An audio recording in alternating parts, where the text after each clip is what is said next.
Howdy, this is Mackenzie Franklin from SideGame LLC here in Colorado Springs, Colorado. Today we're going to be organizing Oathsworn into the Deepwood, designed by Jamie Jolly and published by Shadowborn Games. This is a fully sleeved copy of the game with no lid lift that's organized to get gameplay started as soon as possible. If you have any questions about what you see here, please let me know down in the comments below. And if you haven't subscribed to the channel already, please make sure that you do. It is the best way to help us grow. Before we begin, I do want to make a couple of quick mentions here. First off, we do not use the storybooks for the game. We find that the app makes for an awesome experience and the narration is excellent. So we've actually removed these from the core boxes. Now, if you'd like to, you can still store them inside of your core box here, do something like this, but it is going to add a bit of lid lift, basically the size of those notebooks. So that's up to you if you want to use this organization method, but since we're using the app, we have removed these from the boxes. In addition, the mystery boxes are going to remain in their mystery chests, so you'll keep mystery chest 1 and mystery chest 2 as they were delivered. Just make sure to store all of your miniatures after your battles with them,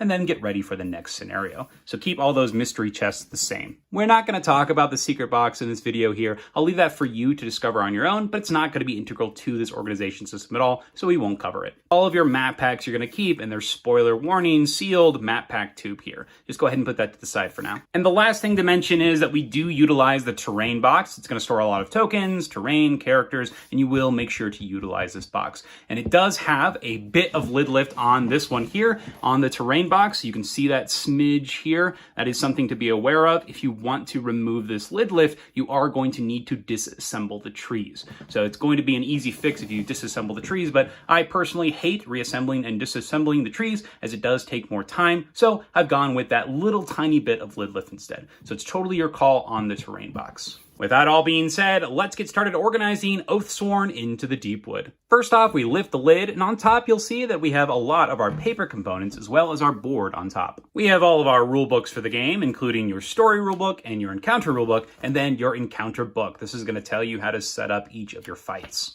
Underneath the rulebooks, you'll have all of your mystery envelopes. Make sure to only open them when the game tells you to. And then you have a nice little reference here for your miniatures, if they do come apart, or if you'd like to reassemble them. And underneath that, you have your game board for the game. You'll need this for those encounters as well. We then have our 2 miniature trays here with all of our Oathsworn on the bottom. As you can see, some of the pieces are a little jostled, so you may need to use that miniature assembly reference a little bit sooner than anticipated. And then on the top, you have all of your ally miniatures, as well as some miniatures that are forms of allies that some of the Oathsworn may utilize as well. So we'll go ahead and put those to the side as well. Underneath the miniatures, we have another mystery envelope 11, and then your journal. Just put those to the side for right now. They are a bit smaller, so they fit nicely into this bottom area. Up next, we have an organizer from the Dollar Tree. This is a small bin that simply has a lid that you open up like so, and it's got lots of room for all of your different components, so you're not having to keep them in a single bag, separate them, open multiple things every time you play. You just open the lid, put it to the side, and it's ready to go. I'll leave a link in the description of this video where you can find all of the things that I talk about in it, from sleeves to these organizers like so you can make sure that your copy of Oathsworn is nice and organized. Let's lift off the lid of this organizer, and you'll see that we have all of our different battle dice separated by color, all of your hit point dice up in the upper right. We've got our hexagonal terrain tiles and some extra Standees, as well as your iron and your Animus. As I said before, just lift this lid and put it to the side, and it's ready to go. We've got some silica gel packets in here for freshness, as well as a pencil to mark any of your changes as you play through the campaign. There's a foam cube in the center here in order to separate our 2 battle dice decks, but you totally don't need to use one of these. You could just use simply a plastic bag, or they do stay pretty well if you don't even have anything here in the center. In this top section, you'll have all of your encounter boards as well as your character boards. So any active characters that are playing in your party are going to be stored on top. For example, I'm playing a game where only I have the Blade as my main full character, and then I'm using 3 allies. So just the Blade's character sheet is on top here. And underneath that, you'll have your next encounter. I've gone ahead and organized these so that the special rules as well as the encounter boards for each number are going to be next to each other. So there are our 3s and then our 4s, so on and so forth. And then whenever I finish a scenario, I put it at the bottom here, so that way I know, oh, I've already completed that one. So 2 is down on the bottom there. And then at the very end, after this cardboard piece, you're going to have all of your remaining full character sheets that you're not using currently. As you've noticed, I'm sure already, we do use the plastic insert that does come in the game to store those encounter boards. It keeps them from jostling around and keeps the sleeves and all the other cards nice and snug. On the right side here, you have all of your time trackers for the story mode. Just find the chapter that you're currently on, and then you'll place your different event markers and time markers on here as required. So put that in the center of the board, and then put the rest to the side. You will not use them. Up next, we have all of our attack modifier cards. For the villains, as well as for the Oathsworn, you're going to go ahead and lift off one of these boxes like so, and that'll keep all of your cards nice and flat here so they don't fly everywhere, and then you'll put them into their appropriate piles. Your black dice, your red dice, your yellow dice, and your white dice. You'll do that for the villain as well as for the Oathsworn. Now's a good time to talk about the sleeves that we use for the game. We use the Game Plus Mini European board game size sleeves. Once again, I'll leave a link in the description of this video where you can find sleeves for your copy of the game. And I do want to mention that with sleeve cards, they are not going to fit into the trays provided under the game. So if you don't want to sleeve your game, you definitely can store them like so, and then you can take this and put it like this into the small section here. It is going to fit in between these three boxes, as well as that divider here for all of your encounter boards and character boards. Another thing you may have noticed is we've actually removed box number 4 from our organization system. We only use boxes 1 to 3, and we put them on the bottom like so. You can go ahead and remove this one. Inside of these 3 boxes, we have all of our Oathsworn cards for when they do level up or if we want to change characters, and then we have all of our use every game cards. These represent our party's current status. So we'll go ahead and take this stack of cards out and run quickly through what you'll put inside of one of these storage boxes. As mentioned before, we were playing the Blade as our primary big Oathsworn character, so they're using their standard Oathsworn cards, and then you'll have all of the items that are attached to that Oathsworn. In addition, each of those Oathsworn are going to be separated by these registration sheets, and then you'll have all of our companion Oathsworns. So there's our companion with their ability card, and then the items that the companions are using, and then another sheet to separate them. We've got another companion, all of their items, and then you actually have the wounds, the injuries that those companions will take as well.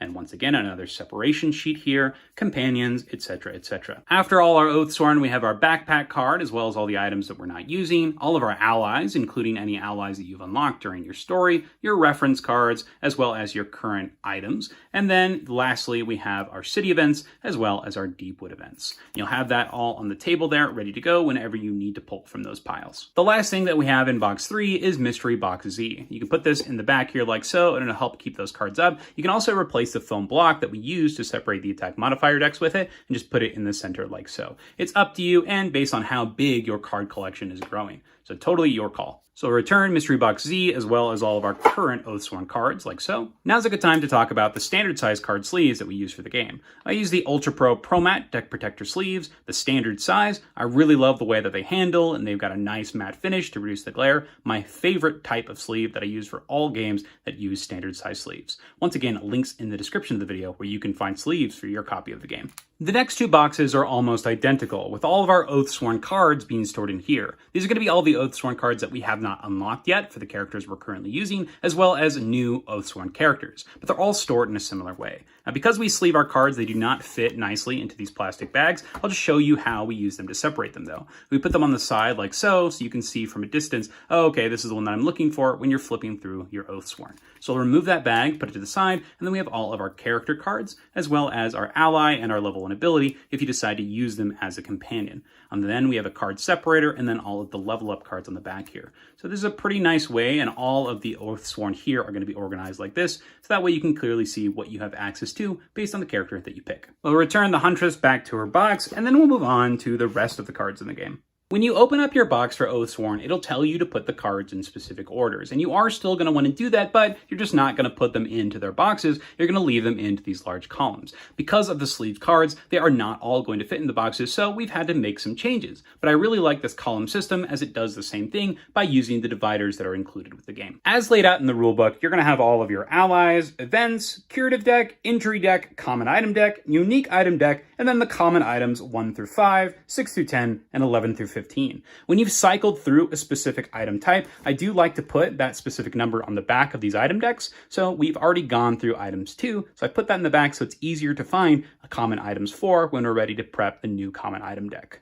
And then in the very back here, you have 2 more special envelopes. These are going to be some secret envelopes that you'll unlock at a later time during the game. And then you'll have all of your other Oathsworn registration sheets in case you're ready to switch characters. We'll put those back on the left side and then continue on this right side with the rest of our indicators. First off, we have this simple section that does not have any indicators, but you'll have this nice leaf symbol as well as this H deck that you'll put in the front. but they're not separated by any dividers. We then have our dividers for encounters 1 through 5, 6 through 10, 11 through 15, 16 to 21, as well as the rest of our common items, 16 to 20, and then our unique items, 1 to 20. Most of these piles you will shuffle. I'll go ahead and reference again that setup guide. It'll tell you which specific decks you will need to shuffle before the game begins. And that's everything inside of the core box for Oathsworn Into the Deepwood. Let's go ahead and pack it up and then move on to the terrain box. First off, we'll return our box number 3 into its area. We'll return our enemy attack modifiers as well as our foam cube into the center like so. We'll return any of those decks of cards, in particular those brush as well as those H cards. We'll put our story time trackers on the right side like so. All of our large boards in this top section like so. Our silica gel packets and a pencil. Our dice and token organizer on top like this, and then our mystery envelope 11 as well as our journal. We'll then place our 2 miniature trays on top like so, followed by our game board as well as all of our mystery envelopes and our assembly guide, all of our rule books, and that is organizing Oathsworn Into the Deepwood. With that being said, let's go ahead and move on to the terrain box to see where the rest of the components are. As mentioned before, there is a small bit of lid lift in this bottom right corner. You can barely see it, but it is there. And if you do want to remove this lid lift, you'll need to turn the huts onto their side as well as disassemble your trees. So if you want to do that, you definitely can, but I do not mind this small bit of lid lift there. So that being said, let's take a look at what's inside this terrain box. Let's lift off the lid, and inside you'll see that we have 2 distinct sections. On the right section, we have all of our 3D trees, and we'll just go ahead and remove them like so. You'll take out however many the encounter determines that you need to. I'd like to keep them assembled so that I'm not having to waste time reassembling them at the start of each game. But as mentioned before, you will need to disassemble them if you want to store your huts sideways. Up next, we have these large 3D hut terrain pieces. As mentioned before, you will need to put them on their sides like so if you do want to reduce that lid lift. So you can put them like that if you're trying to keep them out of the clearance of the top of the box. But for right now, we'll go ahead and put those to the side. And cuddled away into this top left corner, we have all of our walls. We'll have our 6 large wall pieces, as well as our terrain that can be spawned as you play the game. These are these large hexagonal pieces that are double-sided, and you'll use them when the scenarios call for them. Let's move these walls out of the way. And that brings us to our final section, all of our remaining tokens, as well as our current Oathsworn we are using and their current statuses, as well as our armory pieces. This is the same token container that you'll get from the base game that has all of your battle tokens, as well as your indicator tokens of all the different numerical values, and then your clue tokens for the story portion. Go ahead and open that lid and put it to the side of your game area. Up next is another Dollar Tree container that we use pretty frequently when it comes to organizing our large games with lots of tokens. You simply lift off the lid, just like the larger one, and place it to the side. This one is a bit smaller for smaller bits of components, which there are a lot of in this game. Once again, I'll leave a link in the description below where you can find one of these organizers for yourself, but in this top section here, we have all of our story tokens. This makes it so it's really easy to find what specific markers you'll need when you're playing those story missions. They're organized from 1 to 8, then 9 to 16, so on and so forth. You'll have some D12s in here, as well as direction dice, and then you'll have your different tokens to represent your might from your different items. You'll put them onto your characters to show what dice they have access to. And lastly, you have additional time markers in case specific story encounters require them.